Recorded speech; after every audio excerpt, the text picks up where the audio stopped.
트럼프 행정부의 초대 유엔 대사를 지냈던 헤일리 전 대사가 자서전을 하나 발간했습니다. 그런데 이 자서전에서 충격적인 내용이 드러납니다. 김정은이 왜 트럼프와 협상 테이블에 앉았을까? 트럼프가 김정은을 속였다고 합니다. 김정은이 나를 미친 것처럼 보이게 해라. 트럼프의 지시였습니다. 그리고 김정은을 협상 테이블로 나오게 한 것은 바로 공포였습니다. 진성호의 융단 폭격 시작합니다. 김정은을 융단 폭격합니다. 방송에 앞서 아직 진성호 방송의 구독자가 아니신 분들은 붉은색 구독 버튼 눌러주시면 감사하겠습니다. 니키 헤일리 전 유엔 주재 미국 대사가 도널드 트럼프 미국 대통령이 대북 문제를 다루면서 미치광이 전략을 구사했다. 이렇게 밝혔습니다.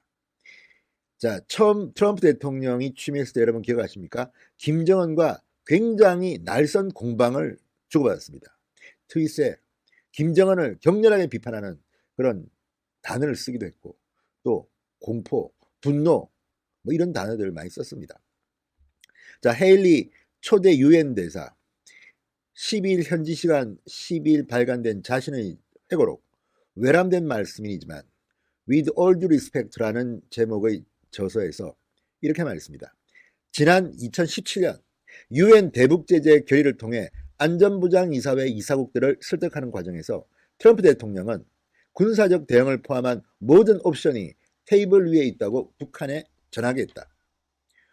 자, 북한에 대해서 군사적 대응을 포함한 모든 옵션이 협상 테이블에 있다. 이렇게 알려지게 했다는 겁니다. 그러면서 트럼프 대통령이 헤일리 대사에게 북한이 날 미쳤다고 생각하게 만들라고 지시했다. 이렇게 적었습니다.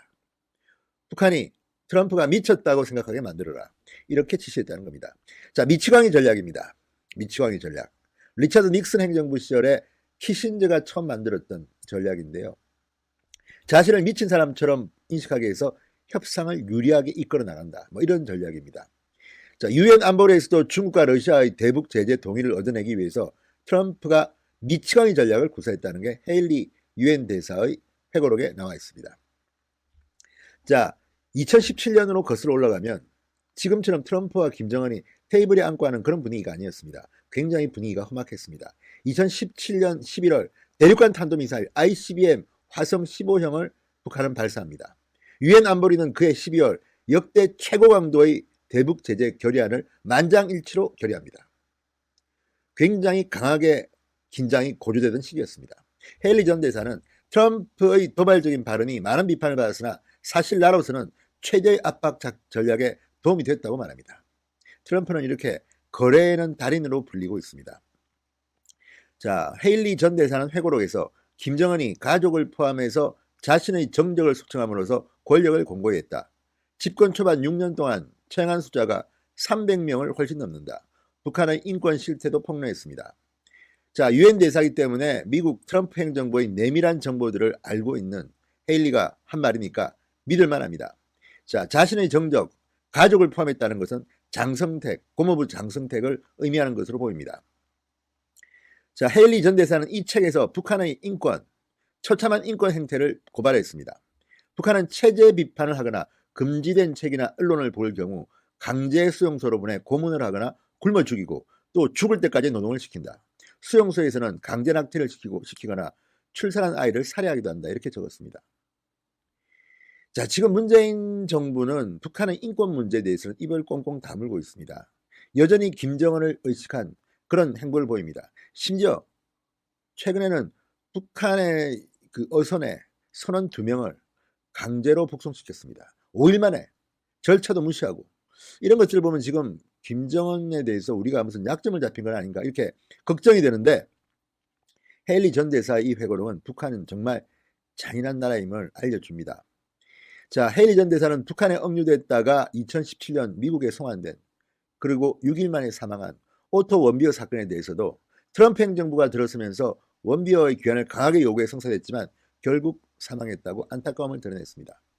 자, 이 헤일리 전 대사의 회고록 외람된 말씀이지만을 보면서 우리가 알 수 있는 게 하나 있습니다. 북한은 미치광이 전략이든 뭐든 강력하게 공격을 해야만이 반응을 보인다는 겁니다.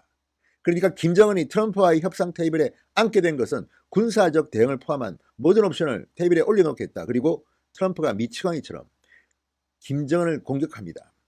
그리고 역대 최강의 유엔 대북 제재를 합니다. 그러니까 드디어 김정은이 협상 테이블에 나온 겁니다. 지금 문재인 대통령처럼 이렇게 끌려만 다니고 눈치만 보고 주도권을 완전히 북으로 빼앗겨버리면 죽도 밥도 안 되고 남는 것도 없습니다. 지금 김정은이 하는 행태는 문재인 정권을 아주 우습게 보는 거 아닙니까? 우리 정부가 언제 이렇게 북한에 비굴하게 보인 적이 또 있었습니까?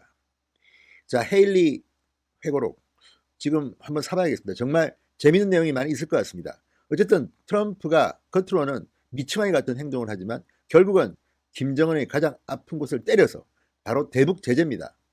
결국 끄집어냈습니다. 지금 북한은 트럼프 대통령과의 미북 정상회담에 목숨을 걸고 있습니다. 대북 제재 완화만을 기다리고 있습니다. 그렇지만 힘들 겁니다. 왜냐하면 지금 트럼프는 국내에서 뭐 탄핵이니 우크라이나니 뭐 본인의 문제가 정신이 없습니다. 그리고 미국과 중국의 무역 분쟁 이것 때문에 정신이 없습니다. 내년 대통령 선거에 김정은은 이제 별로 도움이 될 것 같지가 않습니다. 그래서 지금 김정은에 대해서는 언급조차 하지 않습니다. 최근 기자회견 트윗을 보십시오. 김정은의 김자도 안 나옵니다.